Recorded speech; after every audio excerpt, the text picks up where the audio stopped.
This session is on networking. Now, networking is covered by lots of different people. There's lots of really good research on networking, on how it works and why it's important.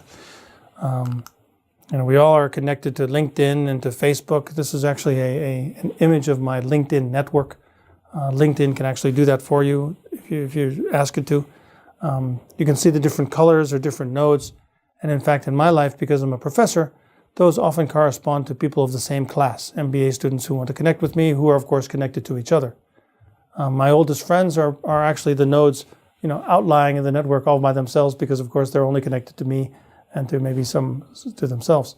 I think this idea of networking is important, but it is not very useful for finding a job. And I do believe that most of us get networking at least upside down. Yeah.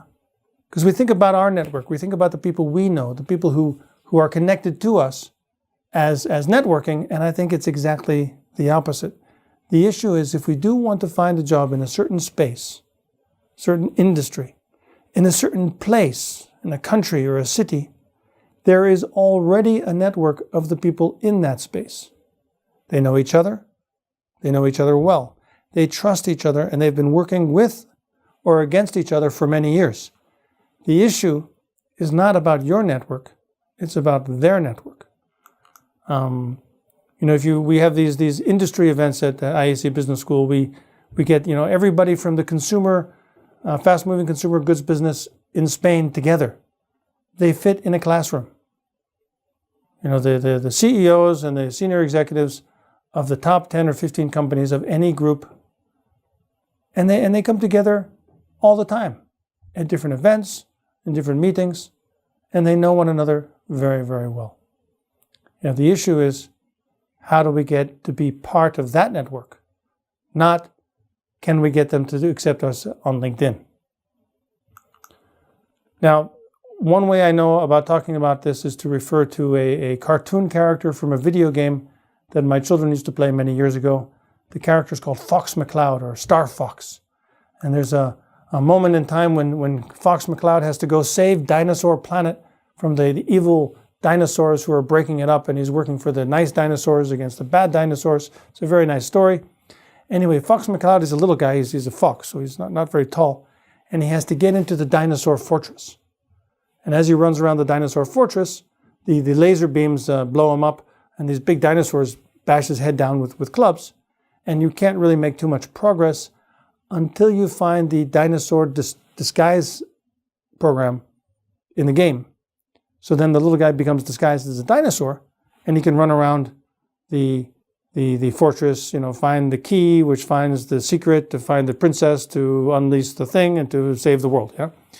But the important thing is the image of assuming the identity, learning how to penetrate these networks by becoming one of them. Yeah. Learning how they talk, how they dress, what they talk about, who knows who, getting to know enough of them to be able to become part of that network, at which point it becomes relatively easy to start working there. Yeah.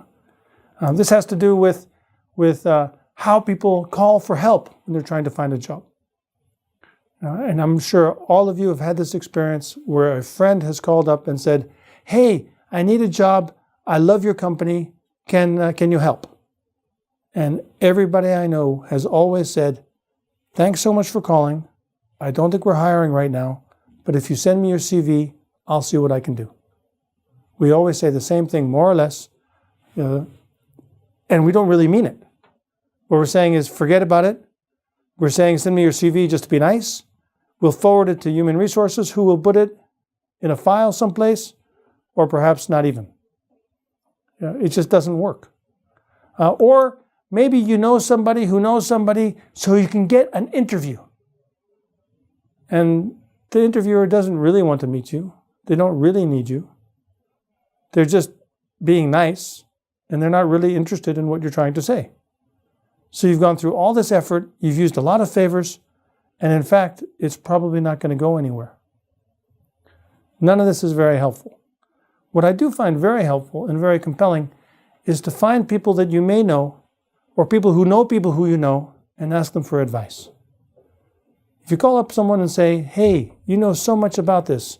I've heard that you are the smartest person on the planet. Can I please have 10 minutes or 15 minutes of your time? Because I'm trying to figure this out for myself. I'm trying to understand if a guy like me could be successful in this universe. I'm trying to understand what's going on. I'm trying to understand your opinion about the new law. Whatever the question is doesn't really matter. The important thing is to go and ask for advice. The other person will say, well, tell me about yourself. Why are you interested?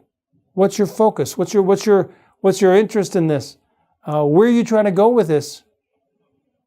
And in fact, they'll ask you the same questions as they would in a job interview. But it'll all be a very polite, open conversation where you're asking for advice.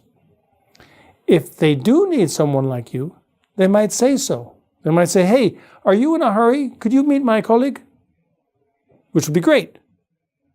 They might pick up the phone and say, wait, I'll call my friend. He needs a guy like you, which would be even better. Yeah. They might say nothing at all and say, hey, thanks for coming by. Good luck with your quest, which is good enough. They might tell you, forget about it. It's a bad idea. In which case, you have to listen. They might be right. You have to at least pretend to listen, yeah, because they just gave you advice. It's a very different process. If you can find 2 people to talk to, if each of those 2 people can give you 2 more names, that would be 4 people. Then you got 2 more names. You get up to 8 people plus the others. Yeah.